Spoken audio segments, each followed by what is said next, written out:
Hi, myself Dr. Kaushal Bhatt. I am pediatric physiotherapist from Bhavnagar. Today we are having with us Dr. Sarvanan sir, who is principal in Bharati Mehta College of Physiotherapy and Optometry in Surat, and was my teacher, who is my teacher. So today we are going to learn something about the taping. He himself is a sports physiotherapist and he is expertise in taping techniques.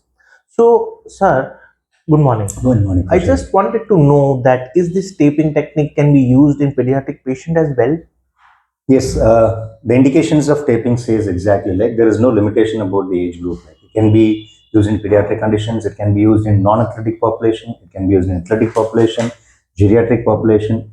There is no absolute contraindication as such for taping. Okay, so sir, in which all pediatric conditions taping can be used?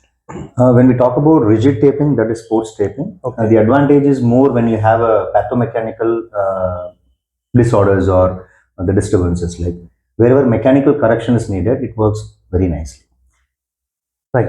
So when we talk about the pathomechanics, so do you mean by any type of cerebral palsy or any type of neuromuscular dysfunction patients or child, in which condition we can use the taping? Yes, you can use it in conditions, even CTV, musculoskeletal conditions where deformities are there, Okay. probably corrective deformities. We cannot do anything with the permanent deformities. Okay. Corrective deformities, especially when the therapist is concentrating more on, rehabilitating with corrections. Right. Say, for example, if you want to maintain the neutral position of the foot, which is responding very well to the stretches and everything, so you want to maintain that while giving a gait rehabilitation. Probably taping is a very good option for that.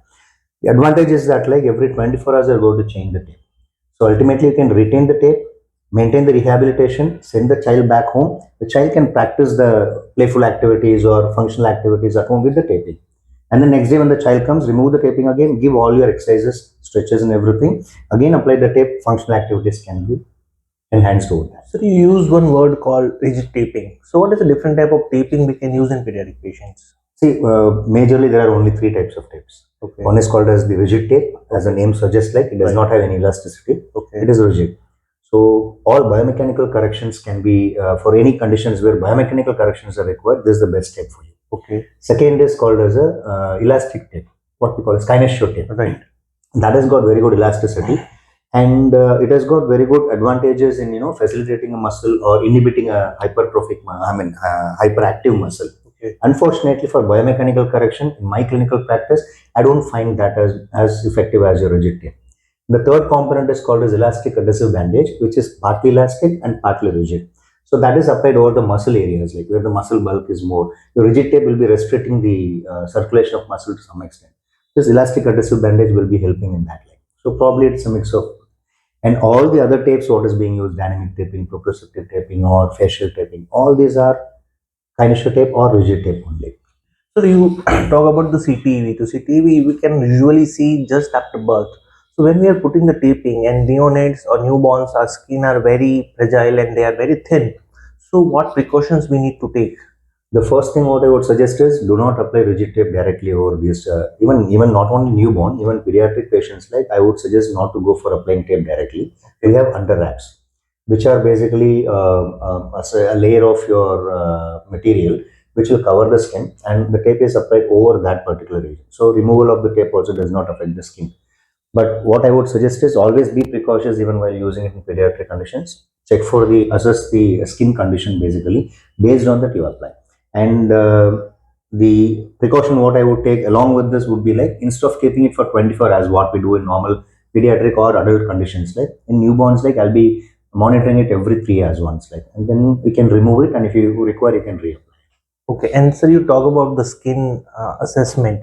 So basically, are we seeing the allergy part or anything else? Allergy also, the skin texture, every skin is different. Right. So you have to check for the skin allergy. Say, for example, we normally before doing assessment, we take a small piece of tape or the under wrap. We apply over the sensitive area, like say, for example, the dorsum of the hand or the dorsum of the foot. We apply a small part over there, like, and then we continue our assessment. Say, for example, 10 to 15 minutes of assessment, and then remove the tape and see for any changes in color over the skin. That corresponds to allergic response to the tape. So in that instance, like under wrap is mandatory. Don't apply tape directly over. Apart from that, if there is any skin lesions are present, any open wounds are present, that we take care of. Like we try to avoid applying tape directly over there, especially over the corners.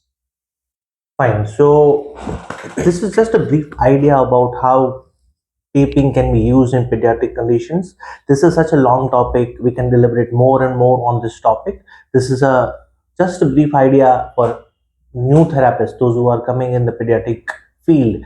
This taping can be also helpful for the pediatric patient for the facilitation to prevent such deformity, or different type of taping also can be used. So thank you, sir, for your short but very useful insight for all of us. Thank you very much. Thank you, Kaushal.